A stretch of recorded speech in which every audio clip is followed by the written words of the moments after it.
For the AFL Hunter Central Coast, this is the Mark and the Mike podcast with Oliver Croft.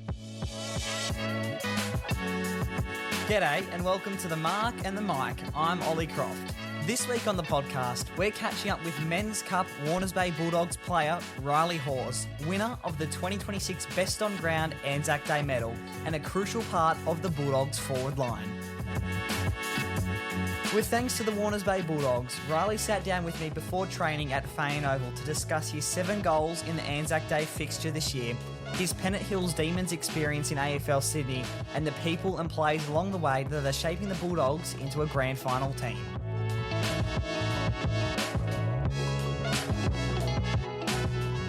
Riley Hawes, thanks for joining me tonight at the Kennel. Welcome to the Mark and the Mike podcast. Thank you, Ollie. It's good to be here, and what a beautiful afternoon it is. Yeah, it's wonderful, isn't it? We've got the full moon just above the light towers there. Yeah, it's very picturesque. And back at the home ground where you kicked 7 only just last week. Yeah, it's been a good week, especially after obviously kicking a few snags. But it's always good to get the win as well, especially on ANZAC Day. It's a pretty special day to play on. So yeah, pretty happy with how it all went on Saturday. Playing Cardiff on ANZAC Day, it's become tradition over the last 7 years. How many of them have you played in personally? Last year was my first, and so obviously this year is my second. But ever since I've been here, it's obviously a big topic on how big of a day it is. So yeah, it's pretty special to be able to be a part of it. Yeah, well, second ANZAC Day, kicked 7 goals. Was there a mentality coming into the game to potentially kick a couple? Or No, it's always good to get a few goals. You know, I like to get a goal early, and then it sets me up for a good day. But I'm always happy with 1 or 2. But to kick 7s is pretty special. The last time I kicked 7 was our grand final in under 17s, which was right here as well. So yeah, it was good. You know, we've got so many star forwards down there. Myself, Maxi, Munzie, and now we've got boys like Louis coming through. We all know we're going to get our turn. It's just a matter when. So. Yeah, it was good that I could play my part on Saturday and help the boys get over the line. Yeah, for sure. So you mentioned the 17s there. We're going to come back to what AFLs look like for you. Yeah. But when I spoke to you on Saturday after the game, you said, I can be a bit greedy sometimes. And there was one on the ground where you just sort of threw it on the boot and put it through the goals. And I was like, wow, how did he do that? So the mindset when he slotted it? It was good to see it go through. You know, I just saw the ball and I thought, why not have a stick and put the foot out, and it went in. So it's always good to kick a fluky goal like that. I wouldn't say it's skill, but I was sort of falling over and saw the ball, stuck the foot at it, and it went in. So it was good. Well, it doesn't matter how you get them; they're still goals. So the under 17s grand final, you weren't with the Warners Bay Bulldogs at that time. So in under 17s, I was at Maitland for 2 junior seasons and 1 senior season, I believe, before I moved, obviously, a few years ago down to Sydney to play at Pennant Hills for a few years, and now I'm here at the Doggies, which I've really enjoyed my time here.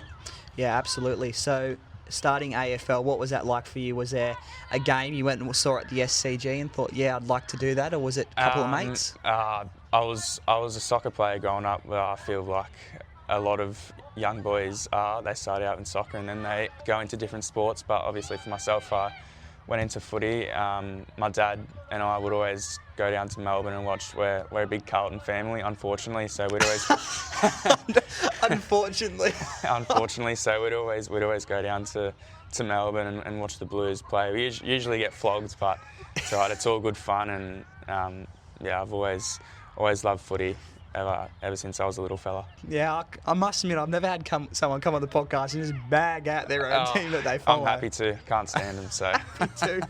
So the Bulldogs, you're playing with them now, and you've played with the Maitland Saints. So out of those clubs, what have been some of those great memories of senior footy you've had?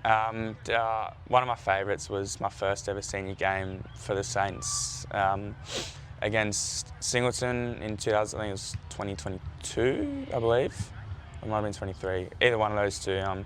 First senior game. That was a pretty special moment, and I reckon on the weekend had to be up there. That was pretty special as well.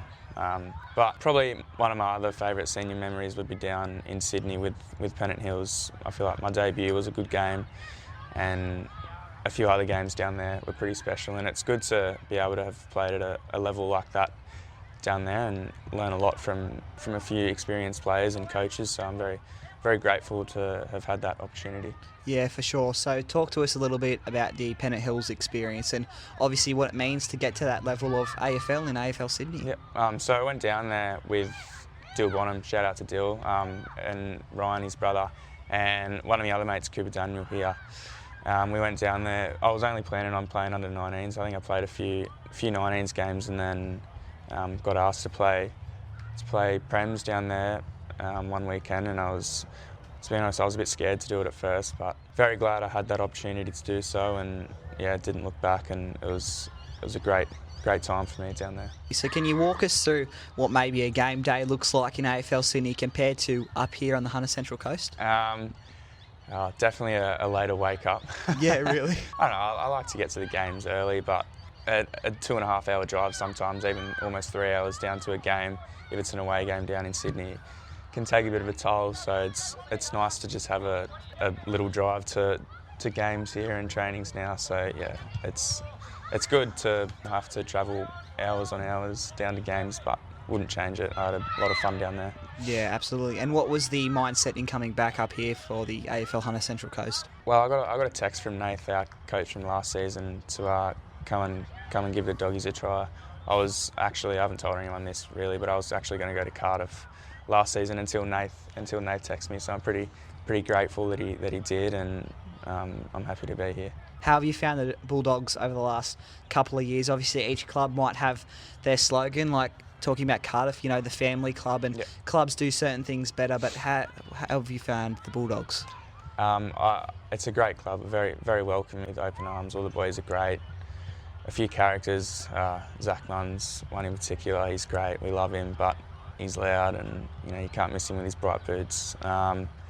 It's just even Warners Bay is a great family club, and it's so good to be here. Everyone, as I said, is very welcoming, so yeah, very, very happy to be here. Okay, Riley, so let's talk a little bit about set play. So where do you usually play on the ground? Down forward. I love obviously kicking goals, but if I'm not getting much of it, then I like to get myself in the game, so I'll move up the ground a little bit, maybe have a run in the midfield for 5 minutes, although I don't really like the midfield, but if I got to get my hands on it, then that's what I've got to do. But yeah, I love playing down forward, kicking goals. It's good fun, and there's no better feeling than when you kick it and you see it go through the big ones. Talk us through, we're sitting in front of the forward pocket, sort of down the lake end of Feighan Oval. There's a ball up, say, just in front of us here on the boundary line. Where are you setting up, and what are you looking for in your teammates and yourself? Probably out of Tommy Gardner's way. He gave me a bit of a spray on the weekend because I was it was about a minute to go and there was a stoppage in the forward 50 and I was in it, and he told me to get out because I wasn't in the midfield. So so probably park myself in a bit of open grass on the other side of the 50, hope for a hack kick out, and see if I can get under it. You talk about if you get under that ball and you slot the goal through the big ones. Do you talk about that being one of the best feelings? What other best feelings sort of get going around AFL footy these days? Because, speaking to grand finalists, they're like, lifting the cup is one of the best feelings. You talk about goals being one of the best feelings. Are there any others that, as a former AFL player, I feel like I'm missing out on? I love a good chase down tackle. If you can nail a chase down tackle, it feels pretty good, and let your opposition know about it. And yeah, nothing beats kicking a goal, but I reckon a chase down tackle is pretty good as well. And setting up goals is really nice as well, helping your teammates out here and there, which I probably should do a little bit more, but that's always good. So coming in to your next fixture, what are you looking to do and improve on, I suppose, or keep going along? Well, we got City for our next game, so obviously the main focus to win that game would just obviously be to win, but I couldn't care if I kicked 0 goals. I'd just love to beat City. Last year when we beat them, I didn't get to play in that game, so to beat him would be pretty special. It was a big game last year. It was, yeah, and I had to watch from the sidelines because I had a little injury, but this year I'll be out there, so I'm looking very much forward to that. But yeah, definitely winning and just doing whatever I can to get the boys over the line against City. I feel like that'd be pretty special to be a part of if we can knock them off again on their home ground. Yeah, for sure. So talk to us a little bit about how last year's campaign went and what you saw of it being on and off the field. It was really good actually to finish first, but obviously we didn't have the end to the season we wish we'd had, getting getting spanked in both finals wasn't the greatest feeling, but you know, that's why we've got this year to build from that and go again, and hopefully this year we can get much closer to, obviously we want to win the flag. This club hasn't won a flag for almost 30 years or whatever it is, so to be able to play a role and help in that would mean a lot to me, and I'm sure it'd mean a lot to the club as well, so that'd be very special. You talk about the club maybe not having a flag for 30 odd years. Does that get talked about much at training when you are preparing? No, not so much. We don't really look into that. We just focus on what we've got to do, and we know what we've got to do. We've got to play hard. We've got to come to training. We've all got to show up and play our role. We know what we've got to do, and Harps and Mark have been brilliant in that aspect, and they help us out and bring us down to earth if we ever need it. So yeah, they're great for that. Now, talk to us a bit about Mark Dignam, the coach this year. Now, he was obviously playing last year and then took the reins from Nathan Harkness. How have you found that change? I love Mark. He's a very big cuddly teddy bear, I like to call him. He's almost a father figure to some of us. He's very helpful with all of us. We're so lucky to have him. He's been great ever since he's stepped up, and we can all learn a lot from him. He's obviously played a lot of high-level footy down in Sydney with the Swans and etc. So to learn some things from him, he's pretty cluey as well. Even though he may not look it, he actually is. So it's good that we've got him to learn from, and Harps as well. He's awesome. Very switched on, not just in footy but in general life as well. So it's good to pick their brains and learn stuff from them. You've taken the time tonight, which I greatly appreciate, to have a chat to me before your training. So on a typical Thursday night when you're training for Men's Cup, what does your process is like? So you're driving to the ground pretty much in the semi-darkness now that we've moved out of daylight time. What happens when you start training? Does Mark give you a talk about the weekend or straight into it? Not really. I hope the weekend doesn't get spoken about. It's good to get my flowers, but it's happened, and we've obviously got next week to focus on and look forward to. So I dare say we'll have a lighter session tonight. Obviously no game on the weekend, so take it easy. Yeah, hopefully. Yeah, fair enough. No injuries. Your favourite part about AFL? I mean, it brings a lot of people together. Do you have a set of really good mates that you like hanging about with, or you enjoy seeing? Yeah, definitely. This fella sitting over here, Cooper Daniel. He's usually over. I don't know why he's sitting here. He probably wants to listen to me, but he's good. He's good. Him and Munsey have been great.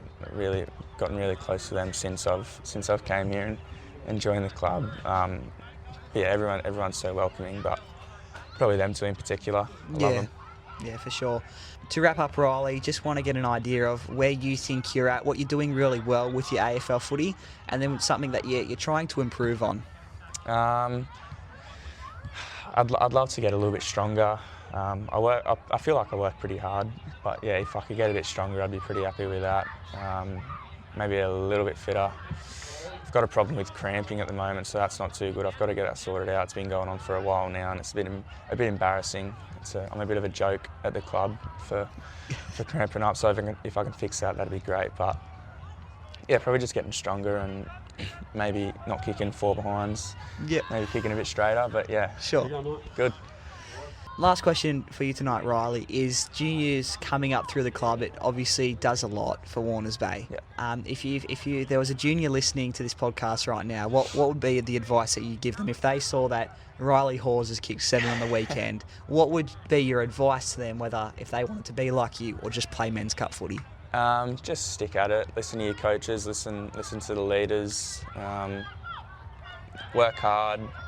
Try not to stuff around in training. Try not to get sucked into the silly stuff. And is this from experience? Yeah, I'd say so.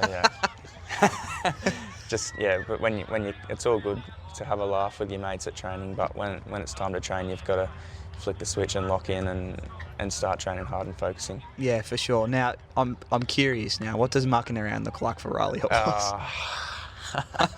Or what did it used to look like? Probably just standing at the back of groups.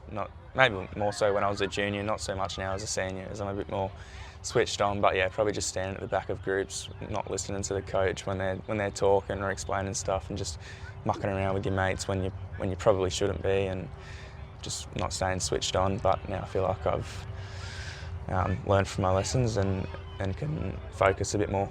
Yeah. Okay, that's good to hear, Riley. I'm glad to hear you're not mucking around, mate. No, Sometimes it's good to have a laugh, but yeah, when you've got to, you got to switch on. Yeah, well, that's what footy's all about, having a bit of fun with your mates. Yeah, definitely. Yeah, probably didn't mean to sound too much like a school teacher there. But no, look, Riley, thanks so much for your time, mate. Go and enjoy your training session, Thank you. Thank you. Thanks for having me. Thanks, Ollie.